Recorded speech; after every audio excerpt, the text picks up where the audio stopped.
Amoroso Padre Celestial, te agradecemos por la oportunidad que nos das esta tarde nuevamente, con salud, con vida que tú nos has proporcionado para venir a estudiar tu palabra. Abre nuestro corazón y prepáranos para que podamos recibir lo que tú sabes que necesitamos. Pedimos la misma bendición para los que verán el video más tarde, y tú que conoces quiénes somos, dónde vivimos, qué necesitamos, ayúdanos, Señor, para que podamos recibir tu luz esta noche como la respuesta y la solución a todo lo que necesitemos. Te lo agradecemos en Cristo Jesús. Amén. Comenzamos con Mateo 1:21, es la primera parte de los versículos de memoria, lo que vamos a repasar. Y llamará su nombre Jesús, porque él salvará a su pueblo de sus pecados, no en sus pecados, sino de sus pecados, porque Cristo vino a salvarnos del problema que teníamos, no para dejarnos dentro del problema nuevamente, ¿verdad? Segunda de Pedro 3:13 es el que le sigue. Bien que esperamos. Cielos nuevos y tierra nueva, según sus promesas, en los cuales mora la justicia o la rectitud. Hebreos 9:28. Así también Cristo fue ofrecido una vez para llevar los pecados de muchos, y aparecerá por segunda vez, sin relación con el pecado, para salvación de los que le esperan. Así como decía el anterior, que esperamos cielos nuevos y tierra nueva, bueno, para los que esperamos, Él va a regresar la segunda vez. Y espero que seamos todos los que lo estamos esperando. Luego viene Filipenses 3:9. Y ser hallado en Él, no teniendo mi justicia que es por la ley, sino la que es por la fe de Cristo. La justicia que es de Dios por la fe. Filipenses 3:3, porque nosotros somos la circuncisión, los que servimos en espíritu a Dios, y nos gloriamos en Cristo Jesús, no teniendo confianza en la carne. Esa parte solamente puede suceder cuando nos gloriamos en Cristo Jesús, no en nosotros mismos. Luego viene Hebreos 11, 17 al 19 y comienza por fe, ¿verdad? Porque ese es el capítulo de la fe. Por fe ofreció Abraham a Isaac cuando fue probado. Y ofrecía al unigénito el que había recibido las promesas, habiéndole sido dicho que en Isaac te será llamada simiente, pensando o contando con que aún de los muertos es Dios poderoso para levantar, de donde también lo volvió a recibir por figura. Luego entonces vamos a los dos últimos que hemos puesto en nuestra lista últimamente, que son Romanos 5, 20 y 21 e Isaías 53, 5. Comenzamos con 5, 20 y 21 de Romanos. La ley empero entró para que el pecado aumentase o abundase. Mas cuando el pecado creció, sobreabundó o sobrepujó, dicen otras versiones, sobrepujó la gracia. Para que de la manera que el pecado reinó para muerte, así también la gracia reine por justicia para vida eterna, por Cristo Jesús, Señor nuestro. Y el último que agregamos fue Isaías 53, 5, hablando del siervo del Señor, o sea, Cristo. Mas él herido fue por nuestras rebeliones, molido o triturado por nuestros pecados. El castigo de nuestra paz fue sobre él, y por sus llagas somos nosotros o fuimos nosotros curados. Muy bien, entonces pasamos ahora al libro. Estamos en el capítulo 30 del libro El Pacto Eterno, y habíamos llegado hasta la sección de la página 199 que se titula Lo que Dios habló. Eso fue lo último que estudiamos la vez pasada y leímos uno por uno los 10 mandamientos, y les pedí que como tarea hicieran comparar los mandamientos que encontramos aquí en el libro, y están numerados 1, 2, 3, 4, etcétera, que los compararan en su Biblia con Éxodo 20 del versículo 1 al 17, y que entonces le pusieran ahí en la Biblia a cada uno el primero, segundo, tercero, cuarto, así. Es una forma fácil cuando lo necesitamos para mostrarle o enseñarle a alguien, ayudarles a entender también de dónde a dónde va cada uno. Quisiéramos que abriéramos nuestras Biblias a Éxodo 20, versículo 2. Éxodo capítulo 20, versículo 2. Como dijimos, allí encontramos los 10 mandamientos, pero quiero que veamos allí la forma en que Dios los introduce. Dice en el versículo 2, yo soy Jehová tu Dios que te saqué de la tierra de Egipto, de casa de siervos. Noten que allí Dios está diciendo, yo soy el mismo. No es que vino otro, ahora un Dios los trajo hasta aquí y ahora me aparezco yo y yo soy el Dios que voy a tomar el camino de aquí en adelante. No, yo soy el mismo que vine, los liberé, los saqué con mano fuerte, brazo extendido.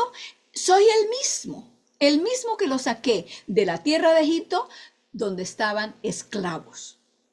Dios nos dice lo mismo a nosotros hoy. Yo soy el mismo que siempre ha existido, yo no cambio.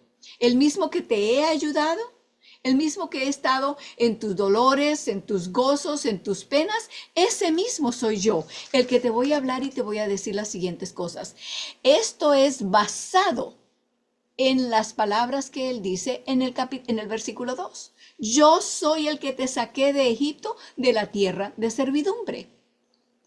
Y la raza humana no ha conocido una servidumbre más terrible que la servidumbre del pecado. Pero tampoco tenemos a nadie más que haya sido un libertador, un salvador, como el salvador que tenemos en Cristo Jesús. Por eso es necesario que aprendamos, sepamos, esto es como el preámbulo de lo que él está por decir. Entonces, basado en el hecho que él nos muestra, nos recuerda lo que ha hecho ya por nosotros. En otras palabras, ahora que nosotros ya vivimos después de la época de la cruz, cuando Cristo vino a ser crucificado, podemos saber exactamente de qué está hablando cuando dice que nos liberó. Nos liberó del pecado, la enfermedad más terrible que cualquiera pueda tener en este mundo, porque es una enfermedad que nos lleva a la muerte eterna, a la muerte de la cual no hay resurrección. Entonces, cuando él habla de esta manera, todo el resto de lo que dice después de eso es basado en esas palabras, en ese recordatorio de quién es él y qué ha hecho por nosotros. Por lo tanto, como decíamos la vez pasada, lo que siguen allí son 10 promesas. Él nos está diciendo, ¿vieron? Les estaba diciendo a ellos, ¿vieron? ¿Se acuerdan? ¿Observaron cómo los saqué de la tierra de Egipto? Las maravillas que hice para sacarlos, lo que nadie hubiera podido creer que hubiera podido suceder. Entonces confíen en mí porque tengo mucho más que hacer por ustedes, mucho más que darles. ¿Qué promete? Bueno, dice, escuchémoslo de esta manera, como yo soy Jehová tu Dios que te saqué de esa servidumbre, te prometo que no tendrás dioses ajenos delante de mí. Te prometo que no te harás imagen. ¿Para qué las vas a necesitar? ¿Me tienes a mí? Y hacer una imagen y adorarla sería ir contra este Dios que es el que te sacó de la tierra de Egipto, de la casa de servidumbre, etcétera, etcétera. Todos y cada uno de ellos los debemos escuchar de esa manera, porque si no lo que estamos pensando es, oh no, yo soy el que los tengo que guardar, yo soy el que tengo que hacer esto, tengo que tener cuidado de no ir a ir en contra de lo que Dios me ha dicho. No, Dios dice, yo me haré responsable de que esto se cumpla en ti. Tú me lo permites, así como me permitiste sacarte de la tierra de Egipto, tú no te devolviste, tú no dijiste, no me saques y cavaste tus pies en la tierra, no.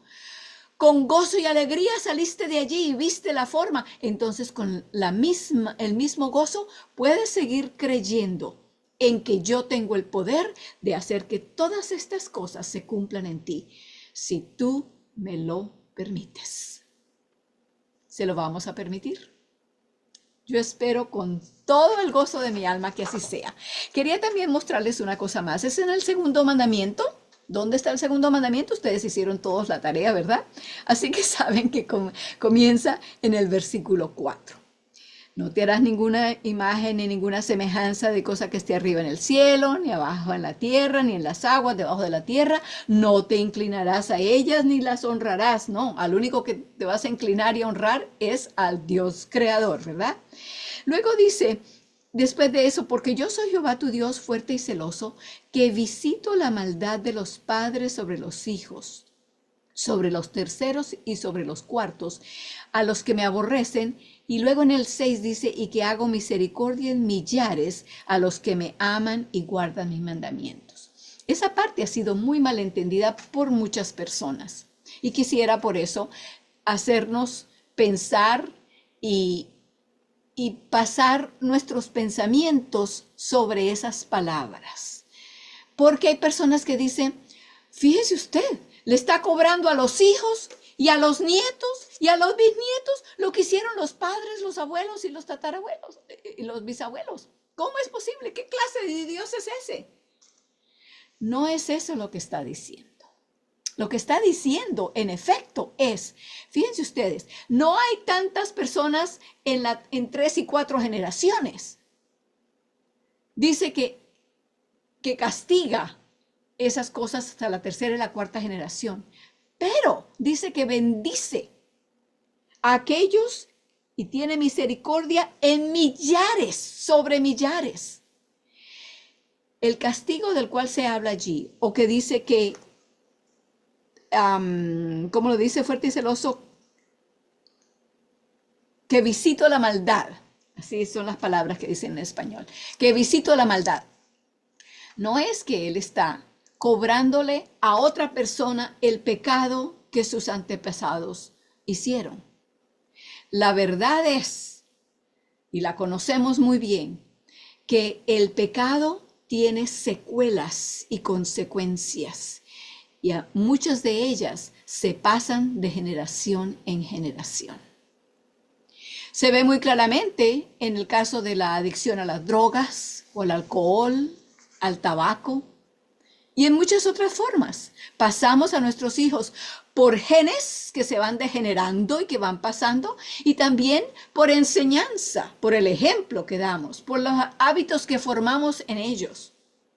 Muchas de estas cosas se pasan, pero tiene misericordia sobre millares. Pensémoslo bien, hermanos.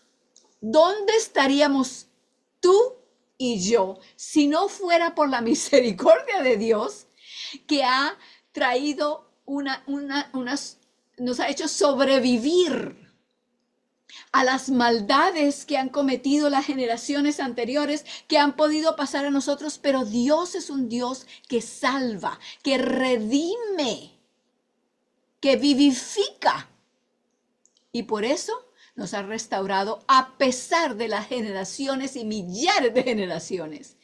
Entonces, cuando vemos allí que Él visita esa maldad, pero bendice por millares, está volteado. No como el embudo volteado, que es bien tacaño para perdonar y grande para maldecir y traer consecuencias y se las hace llevar a todo el mundo. No, es el contrario. Él bendice grandemente y es poco, es rápido para olvidar, es ligero en perdonar.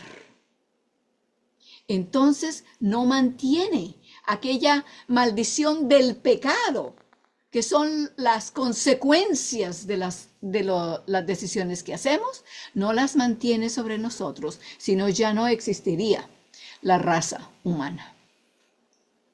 Entonces de allí vamos a pasar al párrafo que sigue después de los 10 mandamientos, allí en la página 200. Dice, esa fue la ley que fue proclamada entre los terrores del Sinaí, por los labios de aquel de quien provino y proviene la vida, en ese manantial que allí estaba brotando su propia vida dada por el pueblo. Recuerden, el título de este capítulo es Sinaí y Calvario.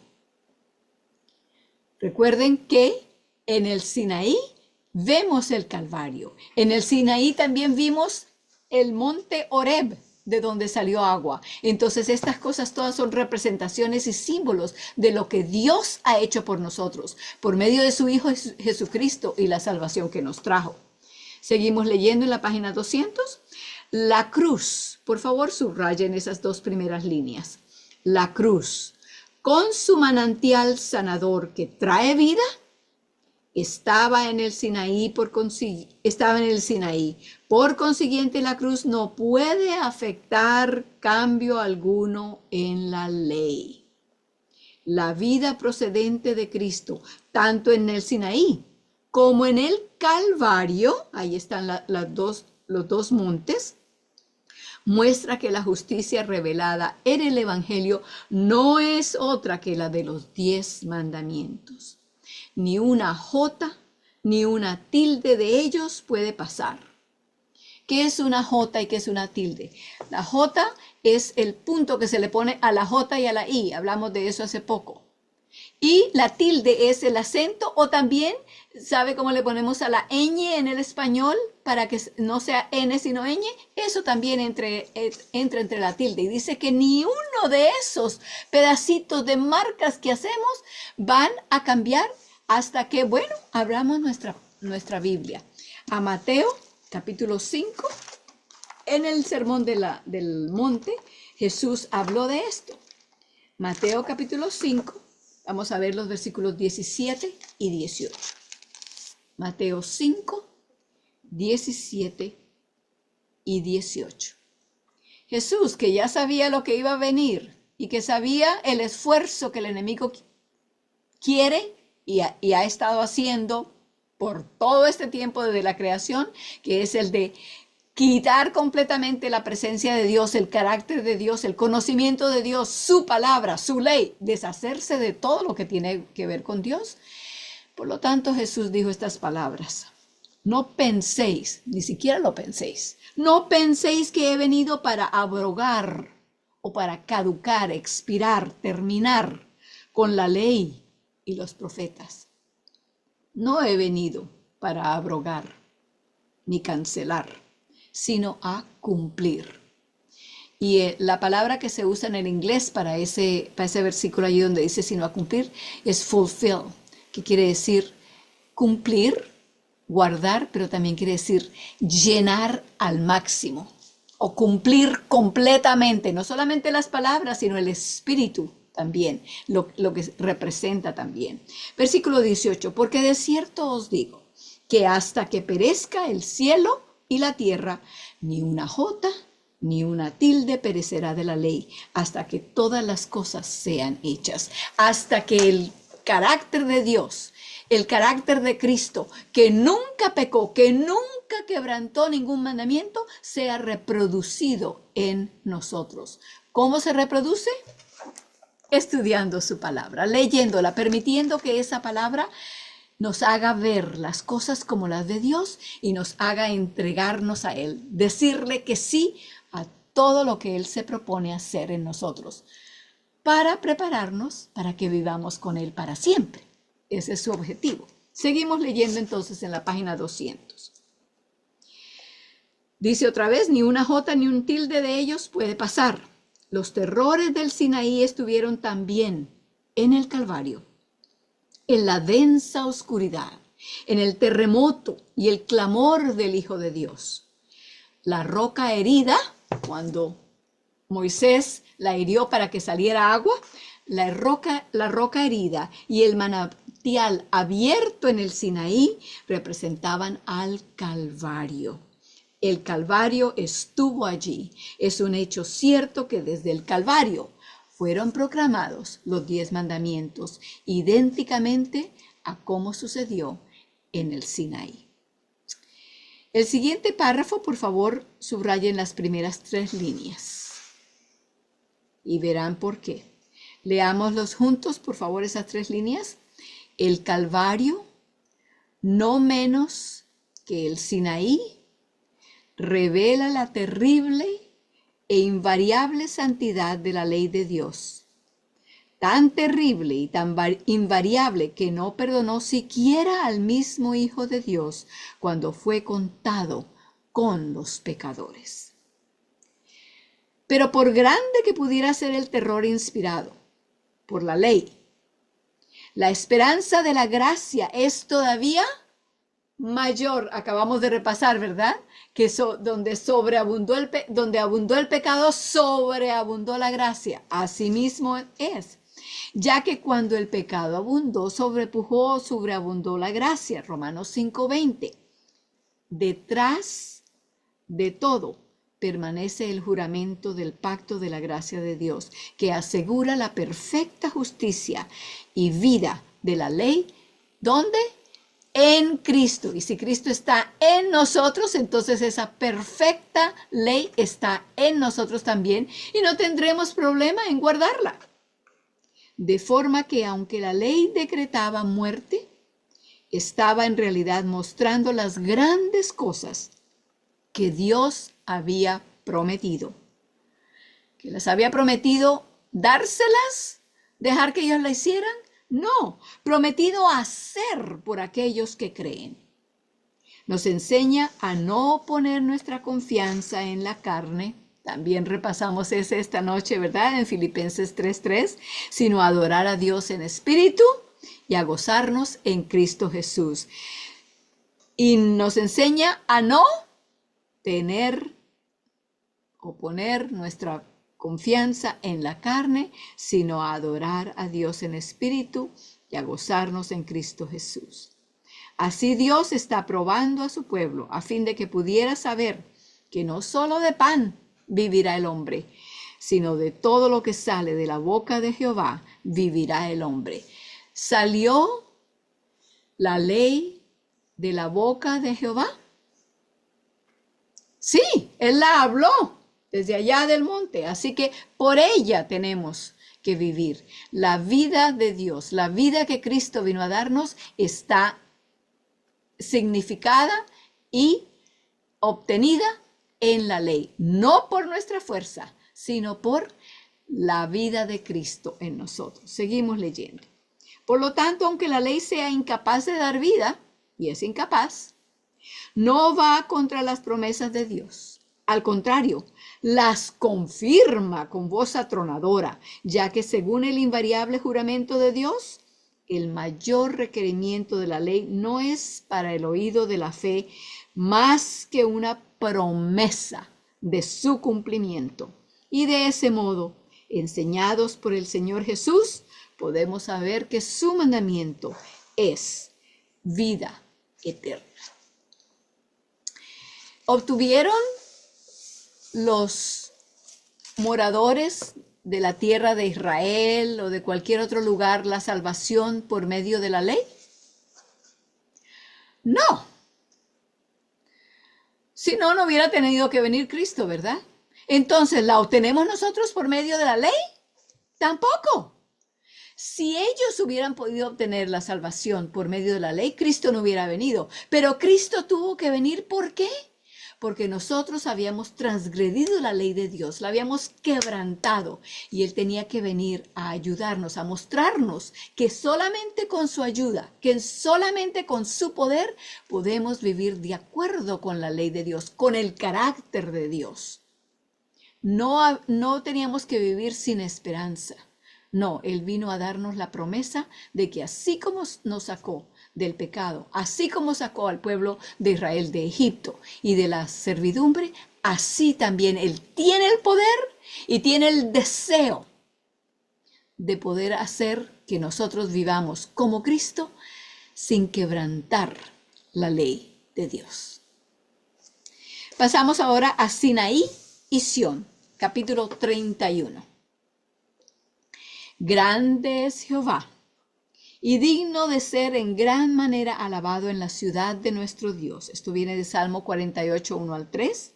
En su santo monte, hermosa provincia, el gozo de toda la tierra es el monte Sión, a los lados del norte, la ciudad del gran rey. Tenemos aquí una entusiasta expresión de alabanza acerca de la morada de Dios en el cielo. ¿Por qué? Como dice en Salmo 11:4, Jehová está en su santo templo. Jehová tiene en el cielo su trono. De Cristo se dice en Hebreos 8:1, el cual se sentó a la diestra del trono de la majestad en los cielos. Dice el Señor, yo he puesto mi rey sobre Sión, mi santo monte. Salmo 2:6. Jesucristo, el Rey ungido en Sión, es también sumo sacerdote para siempre, según el orden de Melquisedec.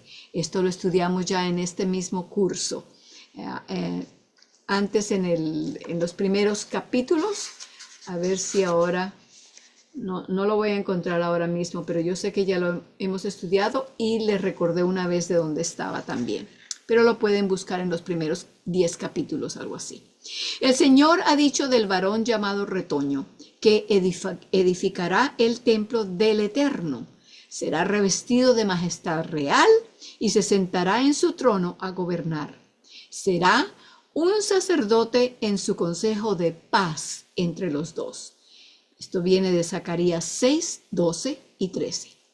Así, al sentarse en el trono de su Padre en el cielo, es ministro del santuario y de aquel verdadero tabernáculo que levantó el Señor y no el hombre. Recuerden, el tabernáculo que se dio aquí en la tierra, el santuario, ese fue hecho por los israelitas. Proveyeron los materiales, construyeron el edificio, hicieron los muebles que tenían que ponerle, trajeron los animales de los sacrificios diariamente. Todo esto fueron seres humanos, pero allí lo que dice es que él es ministro del santuario de aquel verdadero tabernáculo que levantó el Señor y no el hombre.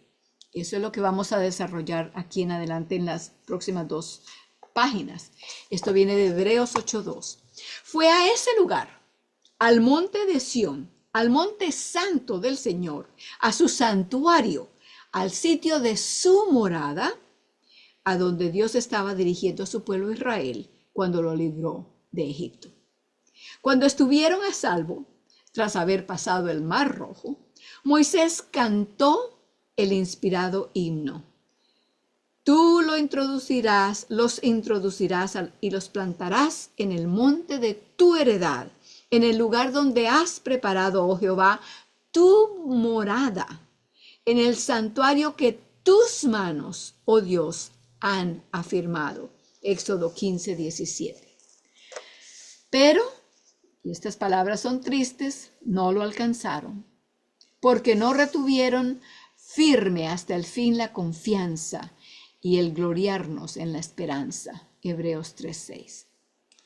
Vemos que no pudieron entrar a causa de su... Por favor, háganle un círculo o un rectángulo a esa palabra. No pudieron entrar a causa de su incredulidad, a pesar de haber visto desde el principio hasta el final las maravillas del Señor actuando diariamente ante sus propios ojos.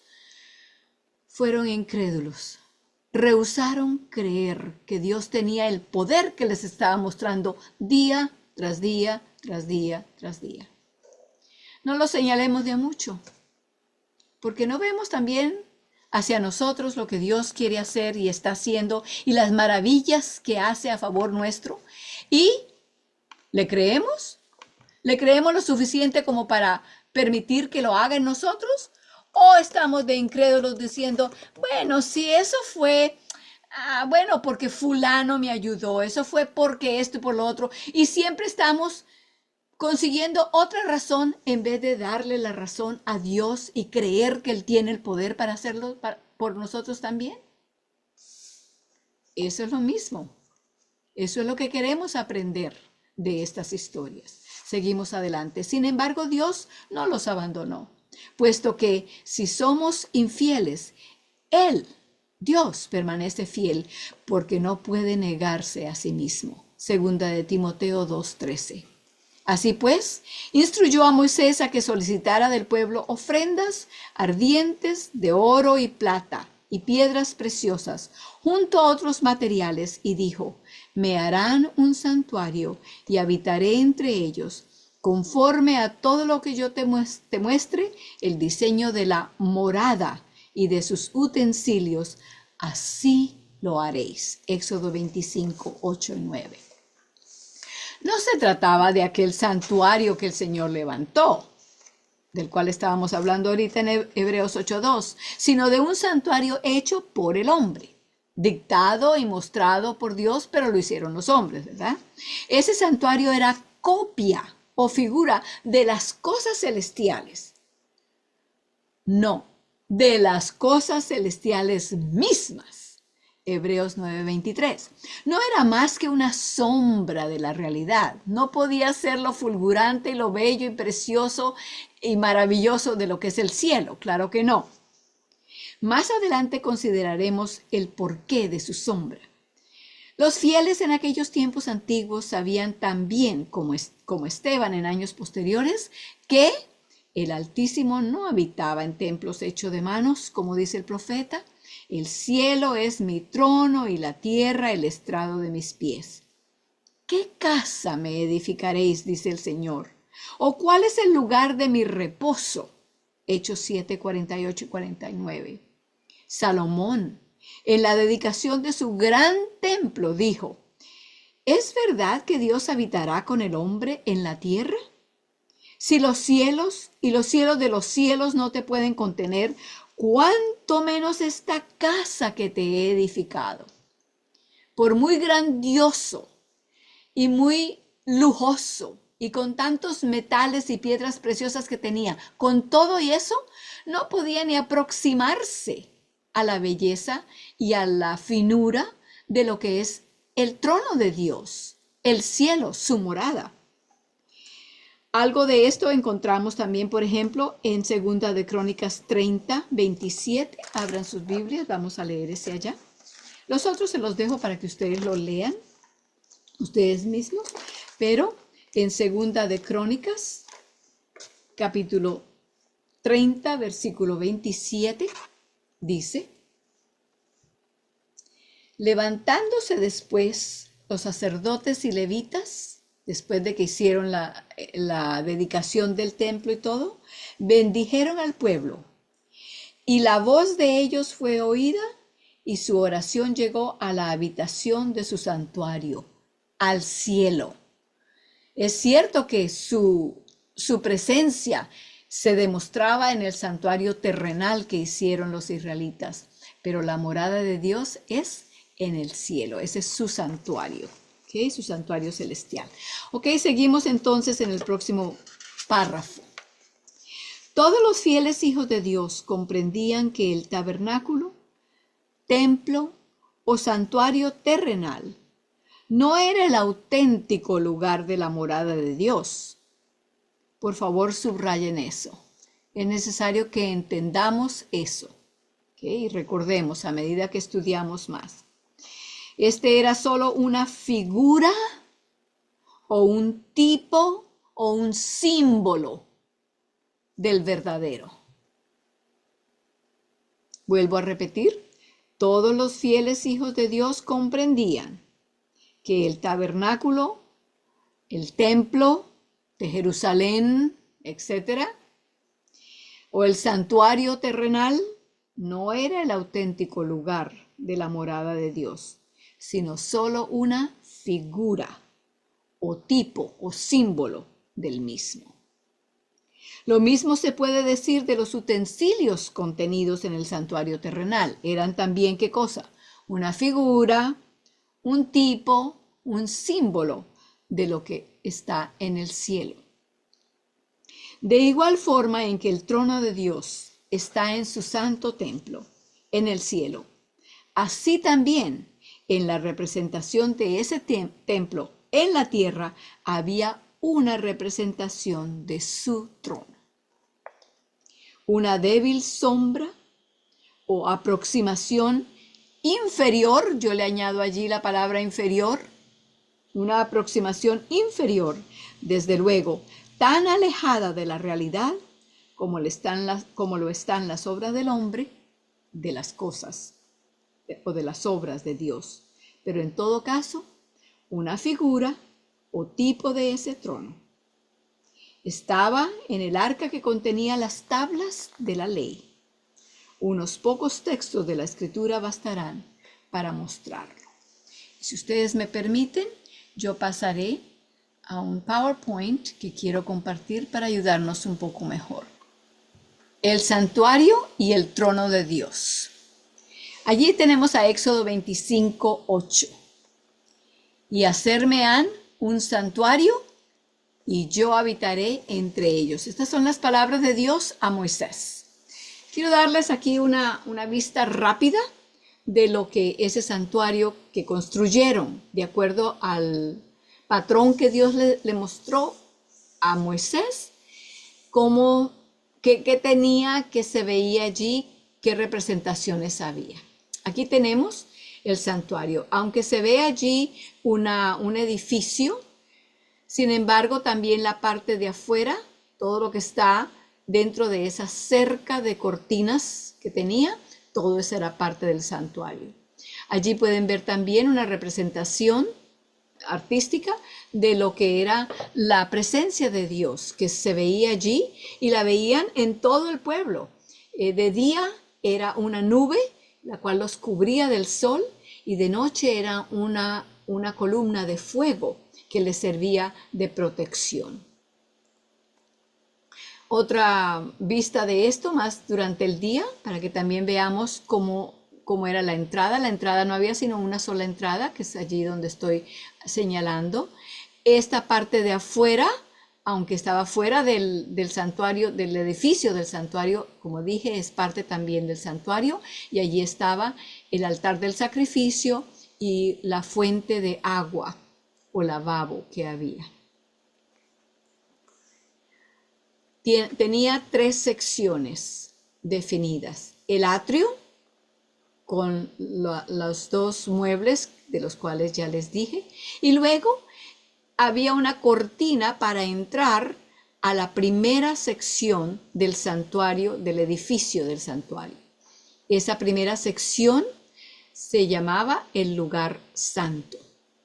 Tenía 3 muebles: el candelero que está allí, al frente de eso, al otro lado, en la otra pared, la mesa de los panes de la preposición, y al frente de esta cortina que se ve allí, la cual dividía entre este primer compartimento y el segundo, allí estaba entonces el altar del incienso. En el segundo compartimento no había sino un mueble: el arca del testimonio, o el arca del testamento. El arca del pacto también se le llama. Aquí vemos otra forma de verla desde dentro. La administración diaria, el ministerio diario, consistía de lo que se hacía en este compartimento y en la parte de fuera.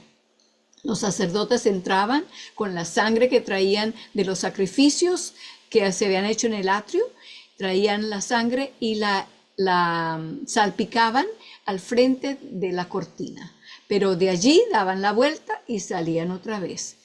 Nadie entraba al segundo compartimento sino solamente una vez al año.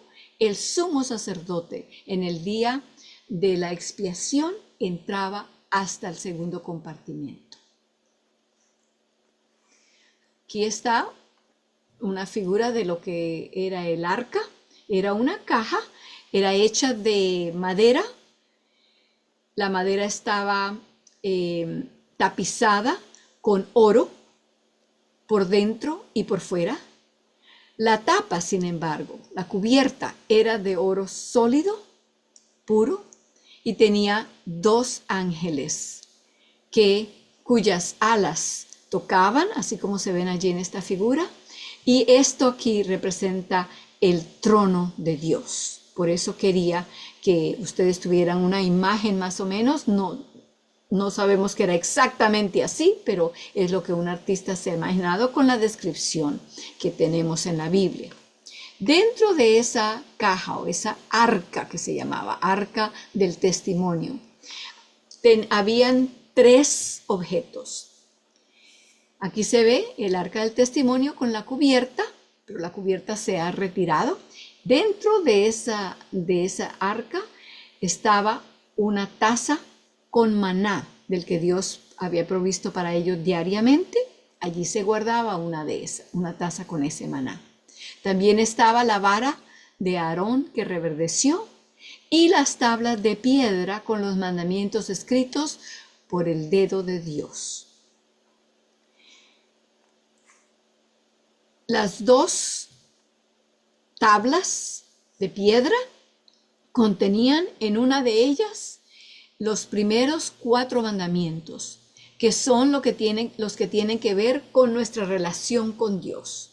No tendrás dioses ajenos, no te harás imagen, ni las adorarás, ni les rendirás culto, no tomarás en vano el nombre de Dios. Y ven allí que hay unos puntos suspensivos porque se han dejado unas palabras fuera para que cupieran dentro de la ilustración. El 4.º mandamiento, acuérdate de santificar el día de sábado. Los 6 días trabajarás, harás todas tus labores. Ya no lo sabemos de memoria, ¿verdad? Mas el día 7º es sábado o fiesta del Señor Dios tuyo, no harás en él obra alguna, ni tú, ni tu hijo, ni tu hija, ni tu siervo, ni tu criada, ni tu bestia, ni tu extranjero que está dentro de tus puertas, porque en 6 días hizo Jehová los cielos, la tierra, la mar y todas las cosas que en ellos hay, y reposó el 7º día. Por tanto Jehová bendijo el día de reposo, el día de sábado, y lo santificó. Esas 4 estaban en una. Y luego los otros 6 estaban en la otra tabla de piedra. El de honrar a padre y madre también tiene puntos suspensivos allí porque no están completos escritos aquí. No matarás, no fornicarás, no hurtarás, no levantarás falso testimonio contra tu prójimo. Y el 10º, no codiciarás nada de otra persona. Te contentarás con lo que tiene porque Dios no se aparta de ti, ¿verdad? Y allí ven cómo hay unos puntos suspensivos nuevamente porque hay varios artículos que quedaron por fuera. Viene de Éxodo 20, 3 al 17. Las tablas de piedra se llamaban también las tablas del testimonio. Así que la próxima vez entonces estudiaremos un poco más en cuanto a eso y haremos el enlace entre el uno y el otro. Por ahora, entonces vamos a terminar postrándonos de rodillas ante el Dios que nos ha salvado de nuestro pecado y que promete regresar para llevarnos a una tierra donde no habrá pecado ni los resultados del pecado tampoco. Oremos. Amoroso Padre Celestial, te agradecemos por dejarnos esta bella ilustración del plan de salvación, del propósito de lo que te propones hacer para cada uno de los miembros de la raza humana que te lo permita hacer, que te diga sí, que se entregue a ti para que tú puedas hacer en nosotros lo que nosotros no podemos hacer por nosotros mismos. Señor, no queremos que el sacrificio de tu Hijo en la cruz vaya a ser en vano, sino que cada uno de nosotros, entendiendo el amor por el cual Él hizo ese sacrificio, entreguemos nuestro corazón, nuestra vida, nuestras familias, nuestros bienes, nuestros talentos, nuestro tiempo, todo lo que tenemos y todo lo que somos, para que tú puedas llevar a cabo y completar en nosotros el plan de salvación que tú tienes. Señor, te pedimos que junto con todo esto podamos verte cara a cara muy pronto cuando regreses y poder decir, este es nuestro Dios, le hemos esperado y Él nos salvará. Gracias por pensar en cada uno de nosotros. En el nombre de Cristo Jesús. Amén.